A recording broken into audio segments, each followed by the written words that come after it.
We are now in this special period, and this parasha is Vayetze, and it's going to be specifically now. It's going to start the life of our third father, Jacob. You know, we have seen the life of Abraham Avinu. We have seen the life of Isaac Avinu or Yitzhak Avinu. And now we are going to see the life of Jacob Avinu. And this is almost the rest of the whole book of Bereshit to the end. We are going to talk about Jacob. We're going to talk about his descendants. We're going to talk about his children, all the different things that they have going through. And I want for you to look at Jacob as our forefather, as a human being. I do not want that you make him, glorify him in such a way that you miss the point about his humanity.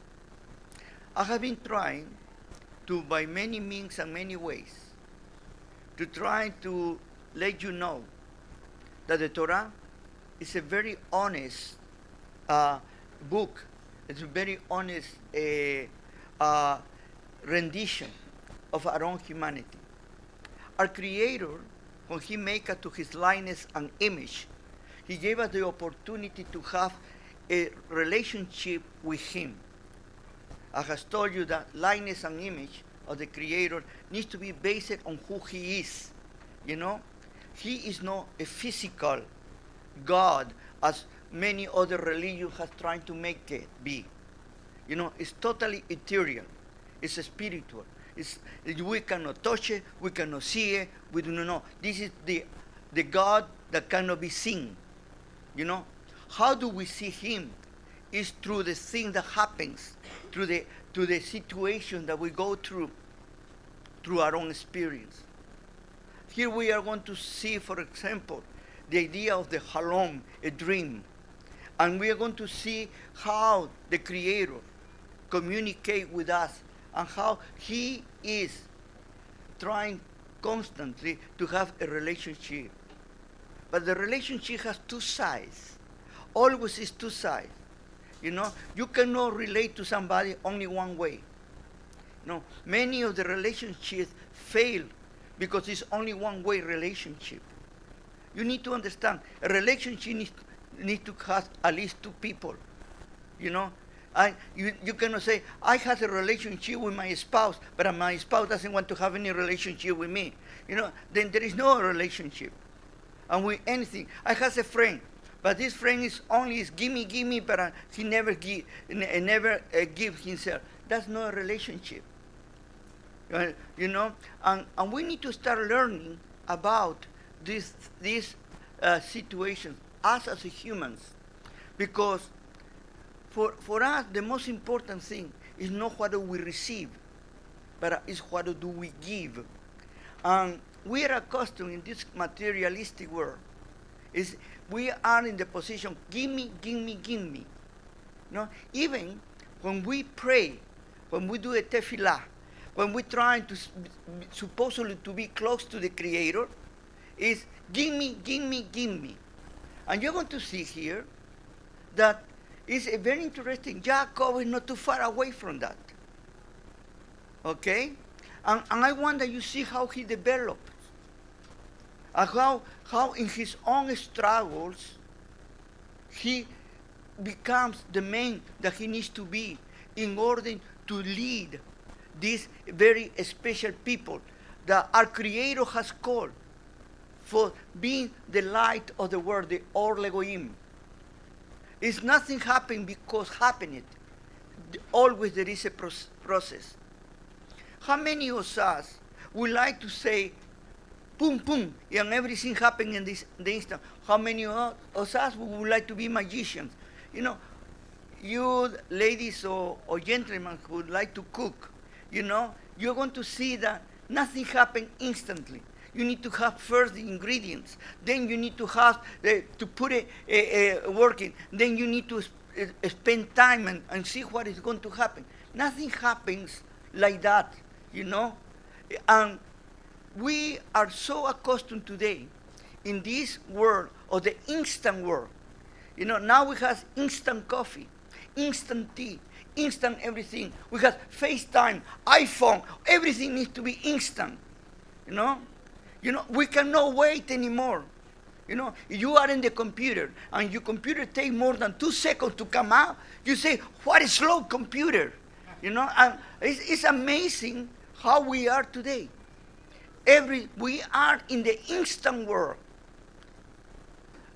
When you look at our forefathers, you're going to see years that we don't see it sometimes because we read too fast the scripture that we do not realize.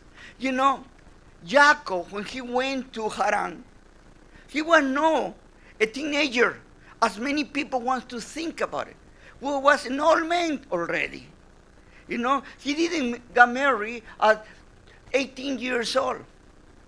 He got married long past the 60s. But people don't see it because we read too fast. We don't think about the time. And we need to start understanding about why. Another thing that we like to bring it to you about our own humanity. We, all of us, we need to be constantly being tested. To be tested is very important in our life.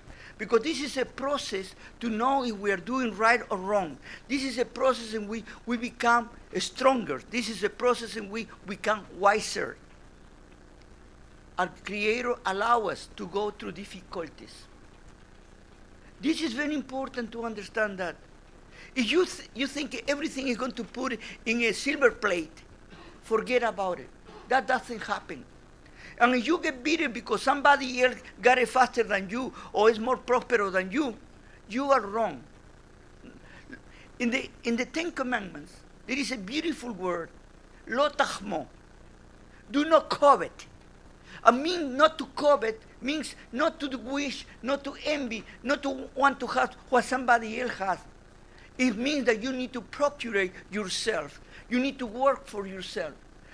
When you look at to the neighbor and you envy somebody else, you are sinning. You are coveting, and that's wrong. You need to be happy that other people are prosperous. You need to be happy that other people are doing well. And at the same time, you can do well too. Israel has something very interesting in the story. The Creator always blessed Israel. Doesn't mean that Israel always responded to the Creator in the right way. We are going to see through this process, we are going to see how Jacob later on is going to change to Israel. And we are going to see that process. And I want that all of you with me walk with him.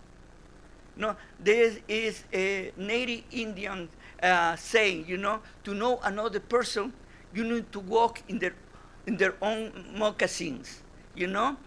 This is the way to know Jacob.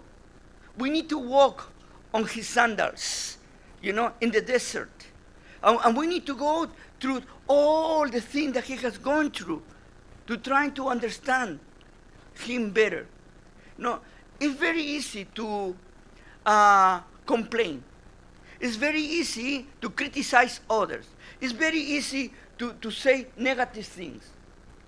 Especially when you are not happy with yourself, you are the most negative person.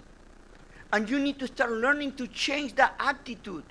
And the attitude is you need to learn from the beginning that it's to you, and you are the only one responsible for yourself.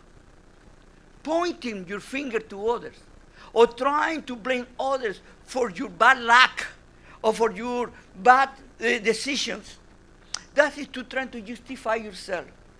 You are responsible for everything that happened to you, even in the worst situations. Why? Because you were there. You can say, oh, was not the right time, but you were there, and how you come out of those situations, what make you stronger. And this is what our Creator wants for us. People think because I have a God, this God of, I call it the lottery God. Give me. I give you 10 cents and I want 10 millions. This is the idea. The idea of the God is only, I have a God only as an amulet, but to have good luck. To see if I don't have bad luck, if I can get everything that I wanted. And I don't want to go through difficult times. I only good times.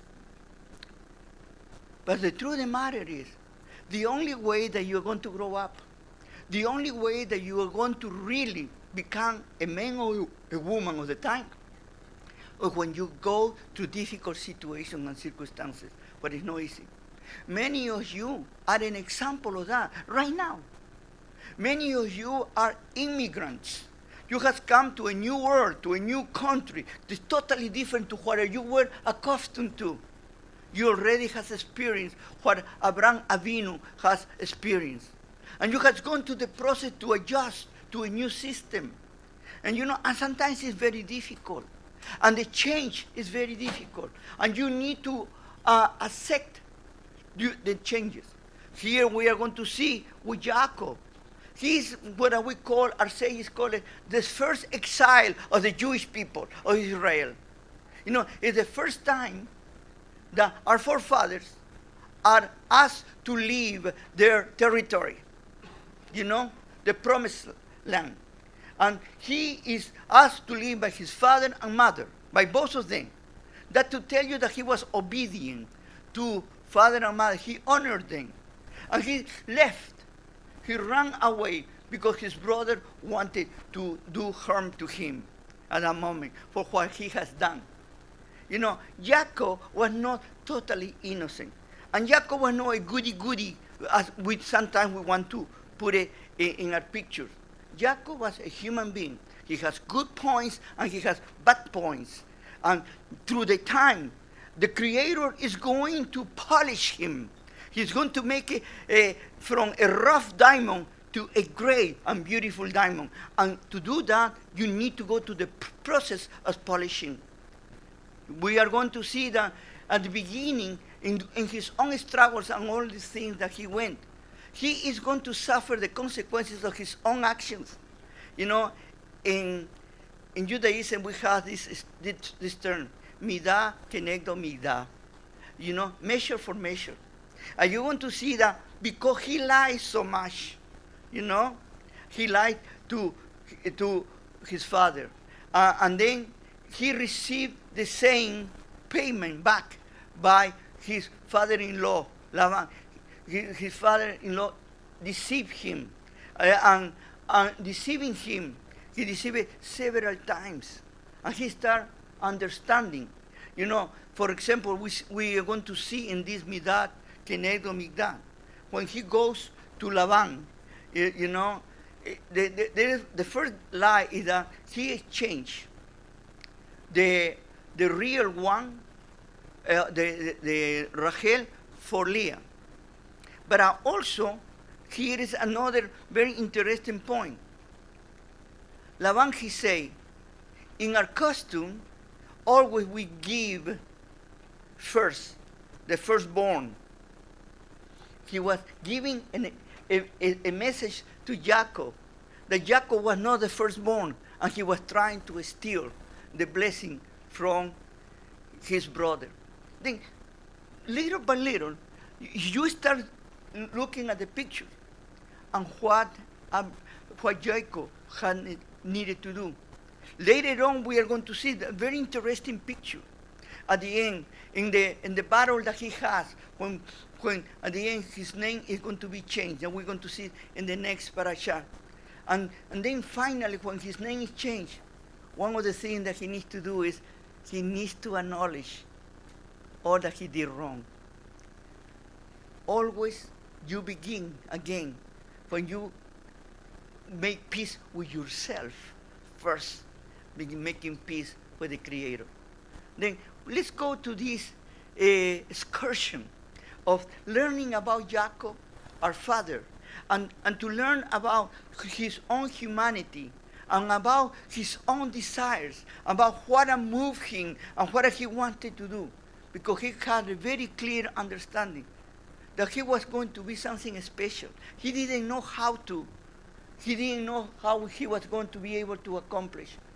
But at the end, he had a very hard life, but he died at least happily in the sense that he was with his love son, Joseph. Let me start here now with this short introduction. Okay? We start, he is asked to leave the land. And in his going away, he is in the middle of the desert, and he is going to sleep there in the middle of the camp. You know, it's interesting that many people translate that he's going to put a rock as his pillow. You know, as crazy that you can be, you won't put a rock as a pillow. Okay? What happened is the Maxebe, the Maxeba is the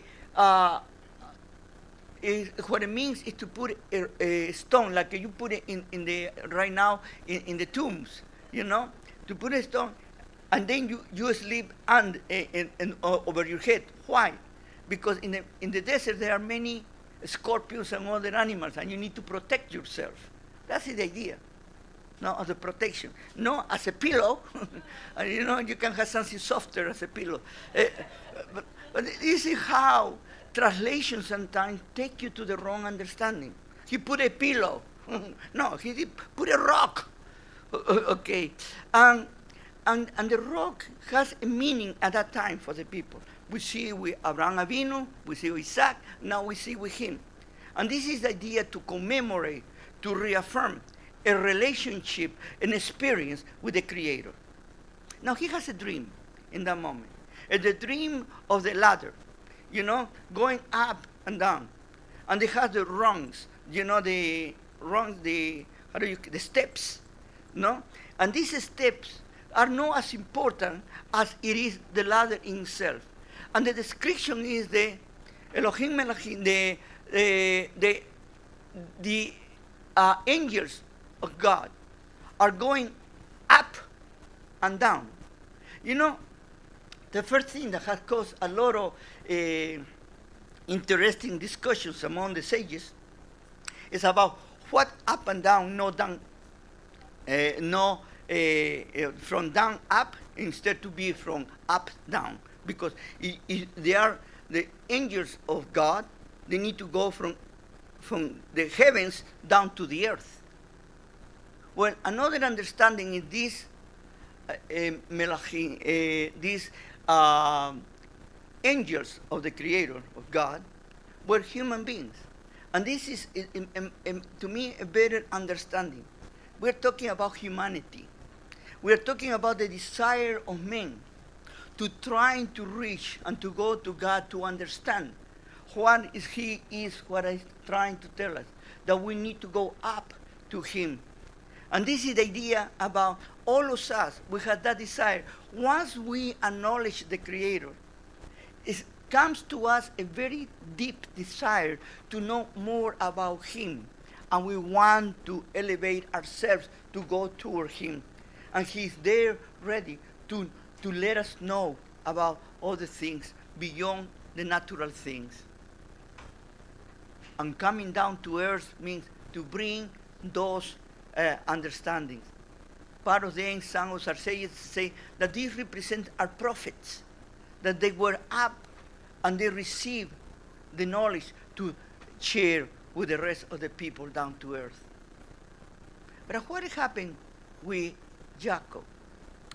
With Jacob is very interesting because he is going to have a time in the Creator is going to talk to him. And he's going to tell him, you know, you are Jacob. And I am the God of your father. I am the God of your Abraham, Isaac. And the Creator promised him that this land that he is there, he's going to be his and his descendants, that they are going to be a blessing to all the nations, and he is going to protect him all the time. Suddenly, he has a prayer in the morning when he wakes up. And his prayer looks like it's totally like I do not believe you, you know? And I go on, and they call it a conditional prayer. To me, it's a misunderstood prayer, by the way. It's not conditional at all. What it is what he's saying. And we need to understand. He's human being. He has had a dream. He has heard the Creator telling him these promises. But I am here by myself. I am here alone. He himself said, I have been here, God has been here, and I didn't know. I didn't know that he was here. He's acknowledging his limitations. He's acknowledging that he's not capable, even having those dreams, to totally understand what the Creator did. The Creator promised him everything, and he's going to repeat it. When the one is section about giving clothes to him, but everything is a repetition of what God already has promised him. If you do this and that, what he's saying is, and it is the basic meaning that we need to get it. What he's saying is this: if I am still alive, if I am still with you, I will be able to do all of things. But if I am not alive, I cannot promise you that I'm going to do it. This is an understanding about the mortality of men. He feared death. He ran away from his brother. He was afraid of his own father-in-law. He was afraid when he came back from his own brother. He was constantly afraid to be killed. Later on, we are going to see when Levi and Shimon, they destroy the people of Shechem. You know, he said, because of you, they are going to persecute us and hate us. He was constantly in fear. This great man has fears. Let me ask you this question.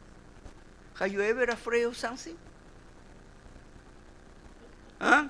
Have you ever had any fear? Have you been afraid not to succeed? Have you been afraid to be a failure? How many of us have we go through that in life? It is very normal. That's what the Torah is telling us. But you have an anchor. You have something that is going to make you strong. Because beyond your capabilities, there is someone that is above you, that he is going to fight with you. No, look, he's not going to fight for you. He's going to fight with you. And this is why we have this relationship. You know? And at the end, when he said, if all this, if, I'm going to give you the 10th. Everybody translate, I'm going to give you the tithe.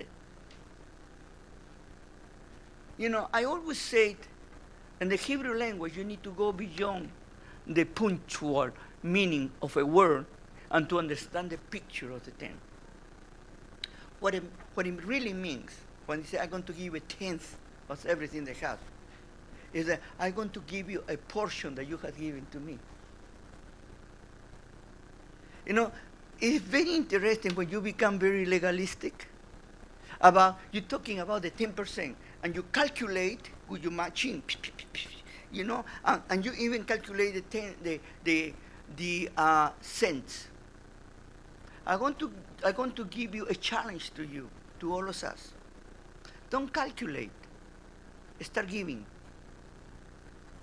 You're going to see the difference. When you start to calculate, sometimes you are trying to fulfill the law according to your head. And the Creator is not asking you for a law, because the Creator from the beginning is going to show you that He loves the giver who gives for himself, not because it's obligated.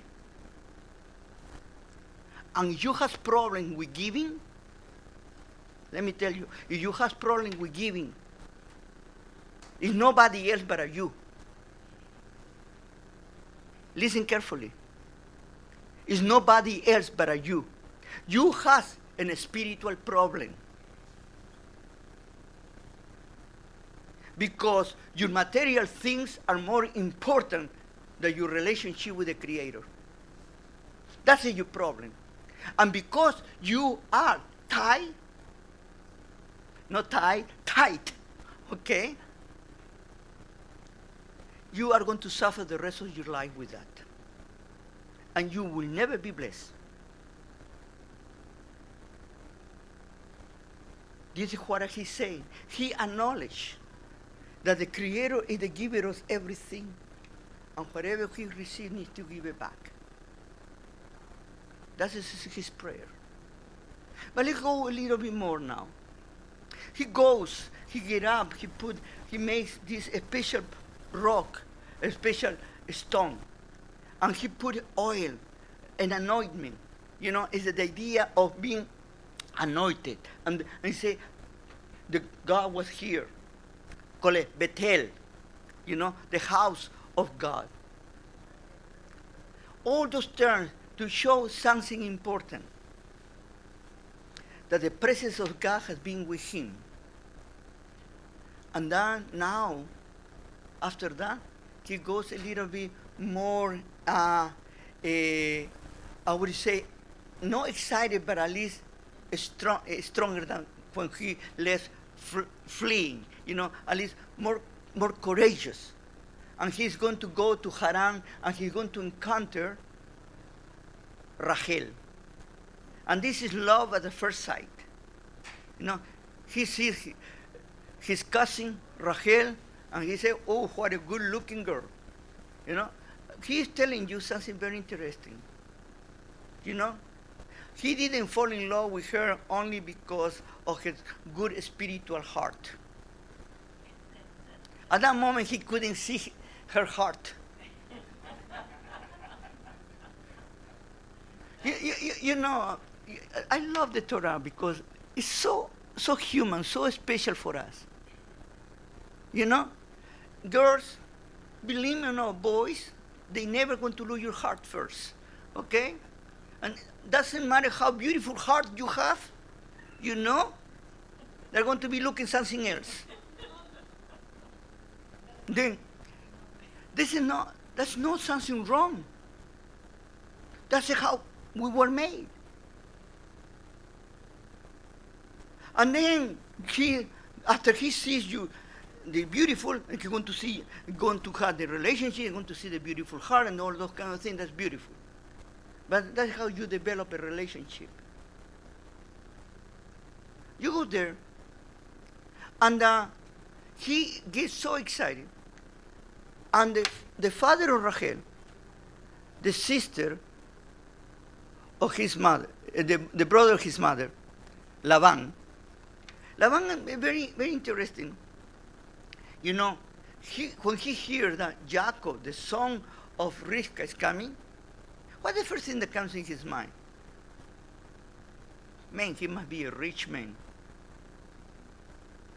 Why? Because he already had experience of his sister, Rivka. When the servant of Abraham Avinu came to pick her up, and he came with so many gifts and so many things. But the problem that Jacob Avinu, our father Jacob, came the most poor person in the world. He came with nothing. Even with the clothes that he had, I don't know if it was his own clothes, you know. And when he sees him, and he kisses him, and he says, oh, this guy doesn't have anything. Now I cannot throw him out. Well, I need to keep it. And how am I going to keep it? I'm going to exploit him. He's going to be literally my slave. And that's it. He said, he got a slave. But he said, you know, Jacob was too excited when he saw Rachel. He was in love. Love on the air. too much love. He couldn't hold it, And then Laban, with one good nose, he say, you know what? Work 7 years for my daughter, and I'm going to give it to her. And he was so happy. He said that he worked those 7 years like one day. Flew. He didn't realize, and he was ready for the great wedding. Can you imagine how much he drank that night? Because when he went to bed, he didn't know with whom he was going to bed. And the next day with headache, he wake up, and he turned around and said, he said, Mamma mia, what happened to me? What they had done to me? Poor Jacob. And Jacob goes back to his father-in-law and said, this is not fair. You deceived me.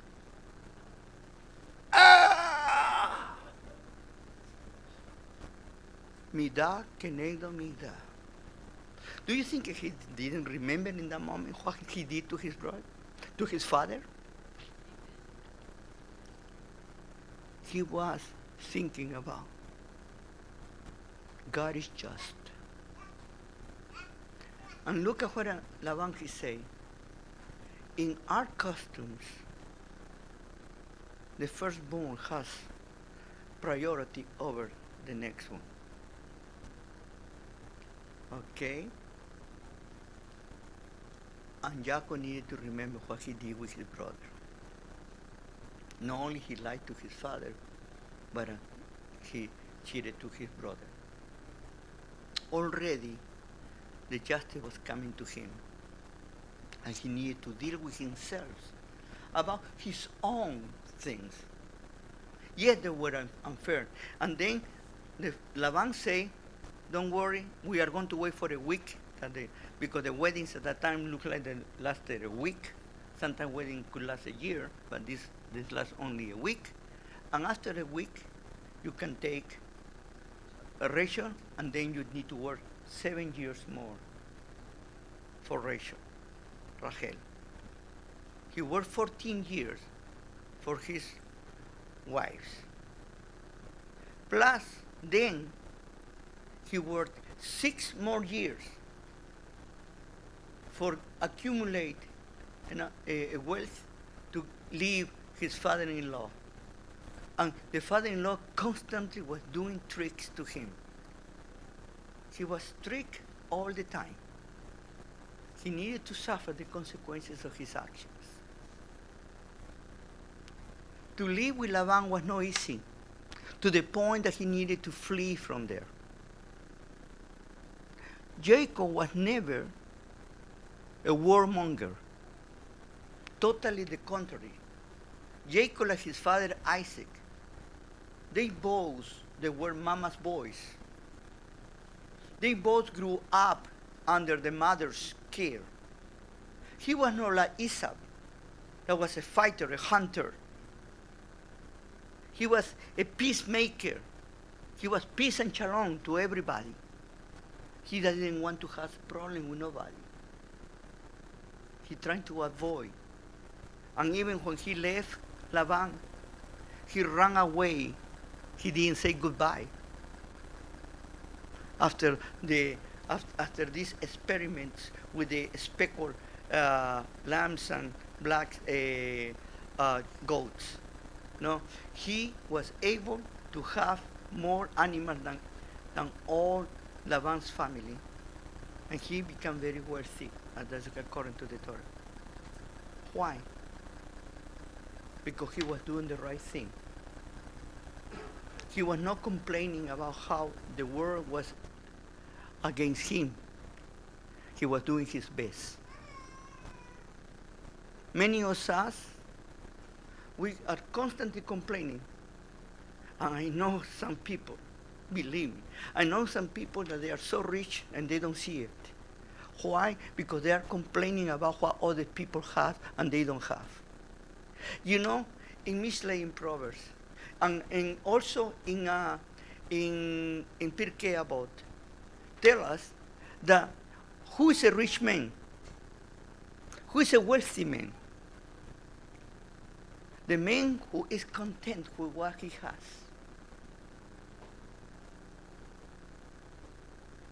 Okay, we need to learn so many good things about and how the Creator provides with our efforts. Do not give up. Continue. If you fail on one side, start another one. But keep going. And your failures becomes your experience. And that experience cannot be bought with money because you have paid for it already and you can do better. All the time. This is what the Torah teaches. And he leaves. And he runs away from his father-in-law, and finally he's step. And almost at the end, when he's running away from his father-in-law finally captured him. And the father-in-law has a dream. It's interesting that this parashat is about dreams.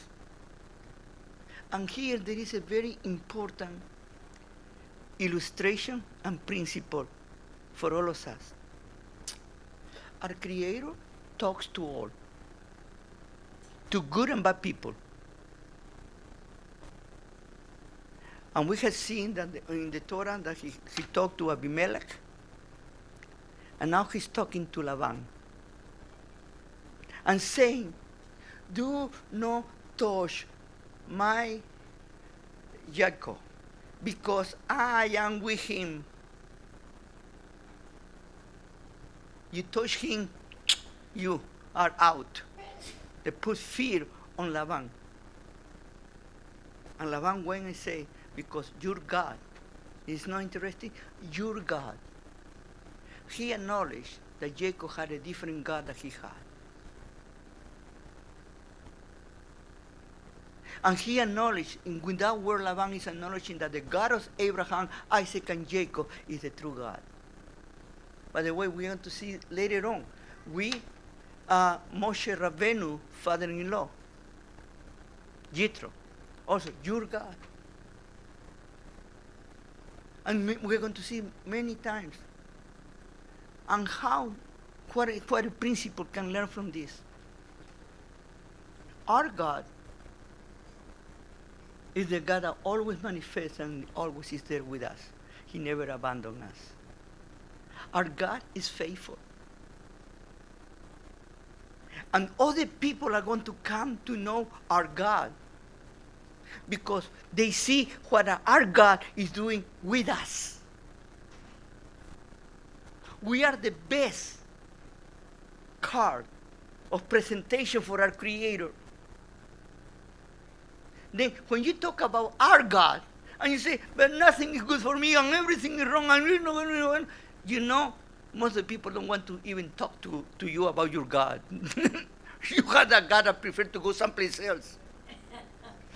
You know?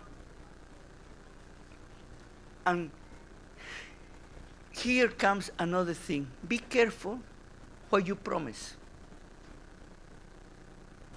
Be careful how you open your mouth and you say certain things. When Laban said, I am here, you have stealing my gods, my teraphims. That in itself for Jacob was terrible. Because Jacob was faithful to the God of Abraham, Isaac, and Jacob. He never went through the gods of Laban. But I also tell you something. Leah, Rivka, Bilhah, and Silpah, they had another religion. Here, as always, I always go through this way. For our fathers, our sages, that tell us that we are Jewish through the mothers. Our mothers were not faithful. And the God of Abraham, Isaac, and Jacob, we don't say the God of Sarah, Rivka, Rachel, Leah. That is a rabbinical invention.